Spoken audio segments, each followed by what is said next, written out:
aí são os pezinhos da minha filha, Laura. Ela começou a andar, ela fez 1 ano no mês passado e começou a dar os primeiros passinhos. É muito emocionante. Eu acho que principalmente porque eu vejo como uma primeira grande conquista, né? Um marco na nossa história, esses primeiros passos. Mas vocês já pararam para pensar que ao longo do tempo a gente vai perdendo a liberdade que esses primeiros passinhos representam? Eu acho que tem muito a ver com o lugar em que a gente mora. Eu acredito nisso, que o lugar em que a gente mora vai dizer muito sobre os nossos hábitos, o nosso estilo de vida. Na verdade, tem muitos pesquisadores que já falam que o nosso código postal, querendo dizer as características do lugar em que a gente vive, vão dizer tanto ou mais sobre a nossa saúde do que o nosso código genético. Já pensaram nisso? Essa aqui sou eu, uns 7, 8 anos, corte de cabelo denuncia aí a final da década de 80, comecinho de 90. Eu, olhando para trás agora, eu vejo que eu caminhei muito pouco na cidade em que eu morei. Eu morei num condomínio fechado, né? Muitos acham que isso é um privilégio, eu acho que é mesmo. Em nome da segurança, eu pude viver nesse bairro, tinha 18 casas. Mas a verdade é que eu pouco saí daí, eu pouco vivi a cidade que existia para fora desses muros, né? Eu não podia ir a pé ou pegar essa bicicleta e ir para a escola, ou para o parque brincar com alguém, para a banca de jornal, eu adorava ir para a banca de jornal. Sempre dependia de uma carona. Eu lembro que isso me incomodava muito na adolescência, quando a gente tem aquela urgência assim, de ser livre, independente. Ficava dependendo da carona dos pais para ir para as festinhas, para o cinema. Não combinava, né? Mas eu tive a sorte de poder ter visto e vivido em outros lugares que me fizeram repensar a importância do caminhar na minha vida, no meu dia a dia, mas também profissionalmente. Eu sou arquiteta urbanista e eu acordo todos os dias para trabalhar por cidades mais caminháveis. Eu vou contar para vocês aqui hoje um pouquinho desses motivos que eu fui encontrando ao longo dessa minha trajetória para lutar por cidades feitas para as pessoas, né? Cidades que são mais conectadas, acessíveis, seguras, confortáveis e, por que não, também atraentes. Eu acho que tudo começou quando fui para Barcelona. Eu fui como estudante de intercâmbio pela Faculdade de Arquitetura e Urbanismo da USP. Chegando lá, eu conheci uma pessoa muito especial. Ele está aqui na plateia. Fala oi aí. Ele é um pouco tímido. Mas foi ele que me fez reaprender a andar. Essa é a verdade. Porque todo dia, depois que ele saía do trabalho, a gente saía para caminhar e ele me mostrava aqueles cantinhos escondidos, a Barcelona alternativa, daquela Barcelona muito turística, né? Ele me mostrava os cantinhos que ele gostava mais. E eu percebi que caminhando, às vezes, era a única maneira de descobrir esses lugares. Eu percebi que caminhando era uma ótima maneira de conhecer não só a Barcelona, mas tantas outras cidades para onde eu passei. Porque caminhar tem isso, né? A gente está numa velocidade que te permite parar, olhar, cumprimentar alguém lá do outro lado da rua, tudo bom? E aí, vamos tomar um café? Dá para parar e tomar um café, ver uma vitrine, ver se você descobrir uma pracinha ali, senta, descansa um pouquinho num banco da praça. Caminhar te permite isso, você não tem que procurar uma vaga, né, para fazer aquilo que você acabou de encontrar ali. E eu descobri outra coisa também, que caminhar te conecta com a cidade. Eu fiz uma matéria lá chamada Caminar Barcelona, na Universidade Politécnica. E no final dessa matéria, a gente imprimiu um mapa enorme da cidade, colocamos lá do lado do edifício do Colégio de Arquitetos de Barcelona, bem no centrinho da cidade. E o que me chamou muita atenção, né, foi que as pessoas conseguiam se localizar naquele mapa. A gente pedia que elas desenhassem os trajetos que elas faziam no dia a dia.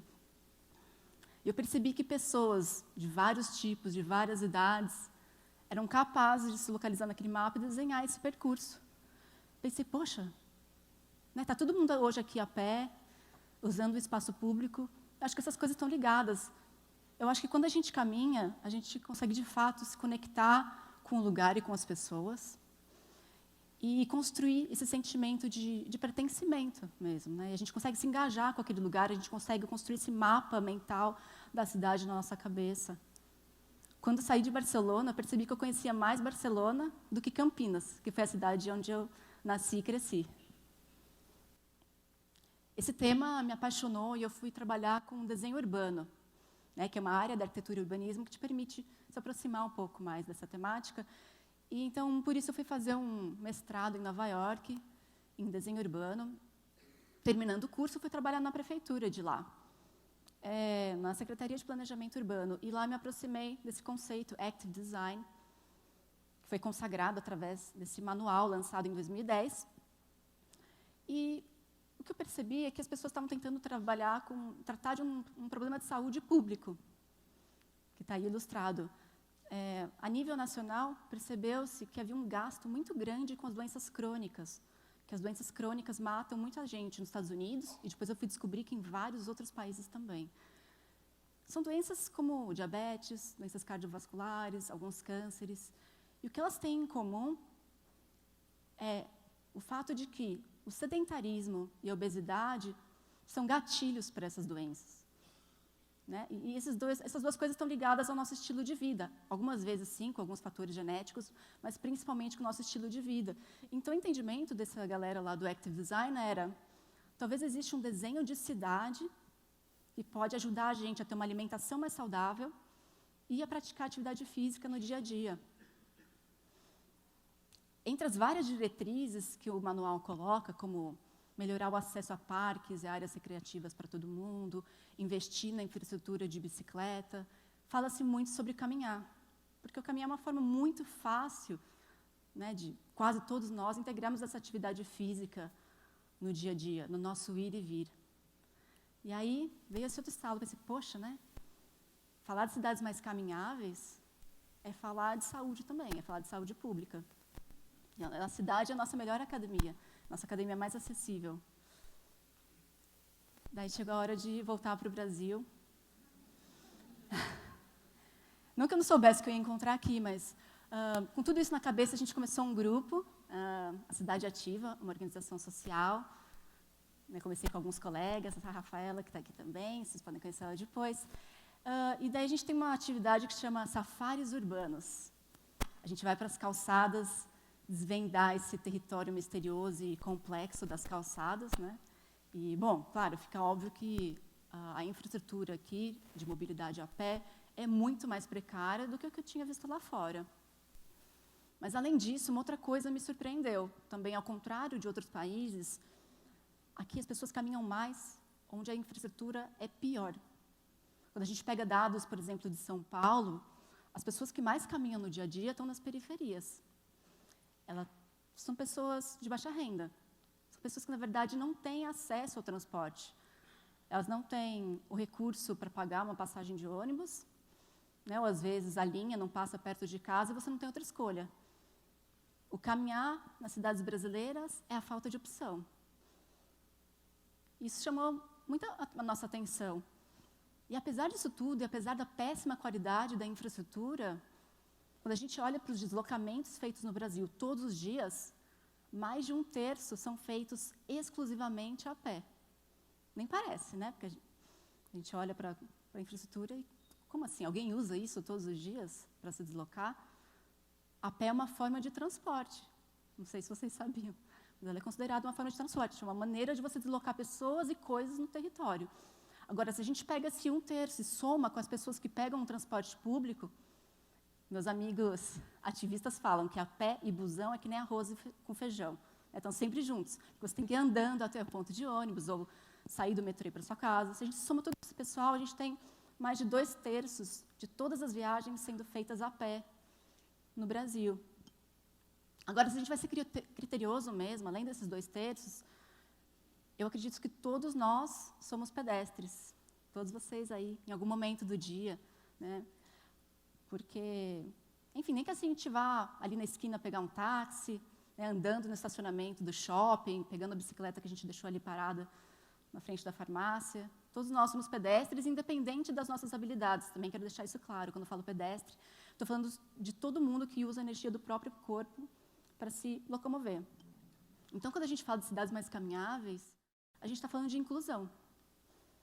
Porque quando eu falo de cidades caminháveis, eu estou falando de construir cidades mais acessíveis, mais seguras, para permitir que a mulher possa andar com tranquilidade, a mulher, a pessoa com deficiência, o idoso, a criança. Eu estou garantindo acesso à cidade a todas essas pessoas, quando eu falo de cidades caminháveis.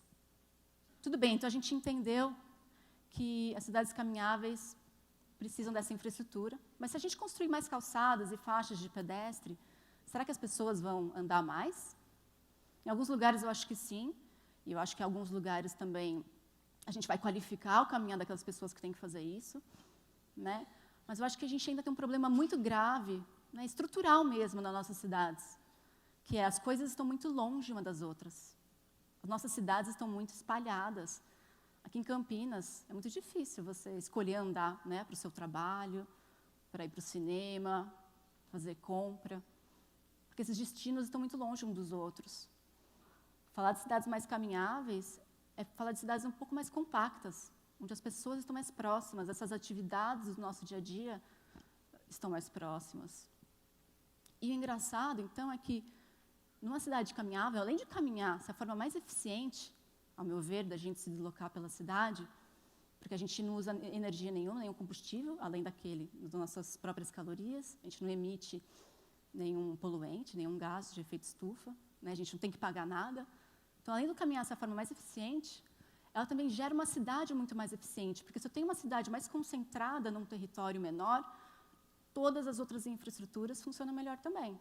O transporte não tem que ir ali longe para buscar as pessoas, né? Água, esgoto, tudo funciona melhor, de forma mais eficiente numa cidade caminhável. Gilberto perguntou, mas eu queria saber, quem que anda de carro no dia a dia? Muita gente, né? Por quê? Porque é mais rápido, mais fácil, mais confortável. Né? Às vezes vai pegar o ônibus, nem sabe que horas vai passar o ônibus, que ônibus vai passar.